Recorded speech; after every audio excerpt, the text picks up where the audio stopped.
ಈಗ ವಿದ್ಯಾರ್ಥಿಗಳೇ, ಇದು ಪರೀಕ್ಷೆದಾಗ ಹೆಂಗಿರ್ತದಂತಂದ್ರೆ 350 ಮೀಟರ್ ಉದ್ದದ ಉಗಿಬಂಡಿ 28 ಸೆಕೆಂಡುಗಳಲ್ಲಿ ರೈಲ್ವೆ ಪ್ಲಾಟ್ಫಾರ್ಮ್ ಅನ್ನು ಪಕ್ಕದಲ್ಲಿ ನಿಂತ ವ್ಯಕ್ತಿಯನ್ನು ದಾಟಿ ಹೋದರೆ ಅದರ ವೇಗ ಎಷ್ಟು ಅಂತ ಕೇಳ್ತಾನೆ. ಪ್ರತಿ ಗಂಟೆ ವೇಗ ಎಷ್ಟು ಅಂತ ಕೇಳಿಲ್ಲ ಅವನು. ವೇಗ ಎಷ್ಟು ಅಂತಂದ್ರೆ ನೀವು ಸೆಕೆಂಡಿನ ವೇಗ ಕಂಡುಹಿಡಿಬೇಕು. ಈ ಪ್ರಶ್ನೆಗಳನ್ನು ಸರಿಯಾಗಿ ಅರ್ಥ ಮಾಡ್ಕೊಳ್ಳೋದು ಮೊದಲು ಕಲಿಬೇಕು ನೀವು. ಆಮೇಲೆ ವೇಗ ಎಷ್ಟು ಅಂತ ಕೇಳ್ಯಾನ. ಆಮೇಲೆ ಇನ್ನೊಂದು, ಪ್ರತಿ ಗಂಟೆ ವೇಗ ಎಷ್ಟು ಅಂತ ಕೇಳಿಲ್ಲ. ಜರ್ ಕೇಳಿದ್ರು ಸದ್ಯಕ್ಕೆ ಉತ್ತರ ಎರಡು ನೀವು ಆಯ್ಕೆ ಮಾಡ್ಕೋಬಹುದು. ಒಂದು ನಾ ಈಗ ತೋರಿಸ್ತಾನೆ ಹೆಂಗಂದ್ರೆ 28 ಸೆಕೆಂಡಿಗೆ ಬರೋಬರಿ 28 ಸೆಕೆಂಡಿಗೆ ಬರೋಬರಿ 350 ಮೀಟರ್.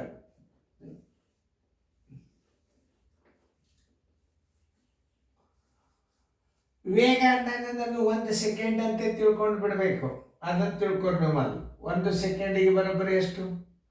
1 ಗುಂಡ್ಲೆ 350 ಸರ್ವಸ್ ಬಾಗಿಲೆ 28 ಸೆಕೆಂಡಿನೊಳಗೆ ಅವ್ನು ದಾಟ್ಯದಂದ್ರೆ ವೇಗ ಎಷ್ಟಿತ್ತು ಅಂತ ಕೇಳ್ತಾನೆ ನಾವು. 7 4 28, 7 5 35, 2 2 2 25 = 25 2 ಬರೋಬರಿ 12.5 ಮೀಟರ್ ಸೆಕೆಂಡಿಗೆ.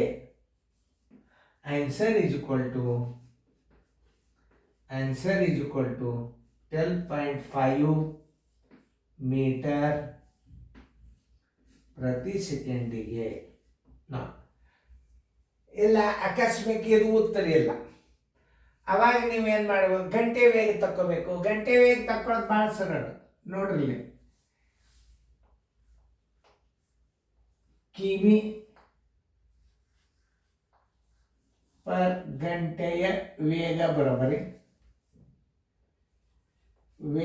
ಬರೋಬರಿ ಇಲ್ಲಿ ಕಿಮಿ ಅದಂದ್ರೆ ಇಲ್ಲಿ ಮೀಟರ್ ಬರಲೇಬೇಕದ. ಮೀಟರ್ ಗುಂಡ್ಲೆ ಮ್ಯಾಲೆ 18 ತಳಗ 5. ಎಷ್ಟದ ಮ್ಯಾಲೆ ಮೀಟರ್ ಎಷ್ಟದ? 350 ಮೀಟರ್ ಅದ. ನಾ ಸ್ವಲ್ಪ ದೂರ ಆಗ್ತದೆ, ಯಾಕಂದ್ರೆ ಕಡ್ತಾವಡಿ ಅದು ದೊಡ್ಡ ಆಗ್ತಾವ.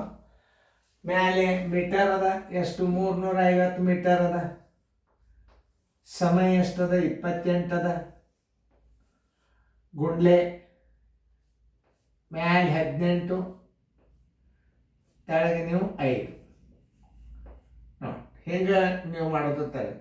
7 4 28, 7 5 35, 2 2 2 25 ನೋಡಿ. ಈಗ ಒಂದು ಕೆಲಸ ಮಾಡಿರಿ, ಇದನ್ನು ನೀವು ಗುಣಾಕಾರ ಮಾಡಿರಿ 10. ಯಾಕೆ 5 2 10 ಇದನ್ನು ಕೆಡಿಸ್ಕೋಬಾರ್ದು ಯಾವಾಗೂ ನೋಡಿ. ಯಾಕಂದ್ರೆ ದಶಮಾಂಶದಾಗ ಭಾಳ ಸರಳ ನಿಮಗದು.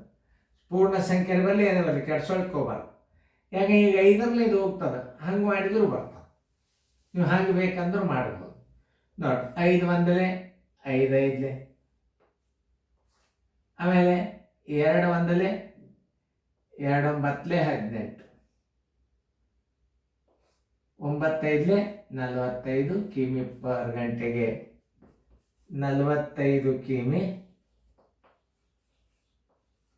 ಪ್ರತಿ ಗಂಟೆಗೆ ನೋಡಿ. ಆನ್ಸರ್ ಹಿಂಗಿದ್ರೆ ಹಿಂಗೆ ಮಾಡಿ, ಹಿಂಗಿದ್ರೆ ಹಿಂಗೆ ಮಾಡಿ ನೋಡ್ರಿ. ಸರಿಯಾಗಿ ಅರ್ಥ ಮಾಡ್ಕೊಂಡು ಗಣಿತ ಮಾಡಿಬಿಟ್ರೆ ಭಾಳ ಸರಳ ಅದು ನೋಡ್ರಿ. ಕರೆಕ್ಟ್ ಅದನ್ನೆಲ್ಲ ಇನ್ನೊಂದ್ಸಲ ಚೆಕ್ ಮಾಡಿ ನೋಡ್ರಿ. ಕರೆಕ್ಟ್ ಅದ ಉತ್ತರ ಎಲ್ಲರೂ ಹಾಕೋರಿ. ಸರಿಯಾಗಿ ಪ್ರಾಕ್ಟೀಸ್ ಮಾಡಿರಿ. ಗಣಿತಗಳು ಹೆಂಗವ ನೋಡ್ರಿ. ಮುಂದೆ ಅದಕ್ಕೆ ನಂಬರ್ ಚೇಂಜ್ ಆಗ್ತದೆ. ಸರಿಯಾಗಿ ಫೇರ್ದ ಬರ್ಕೊಡ್ರಿ.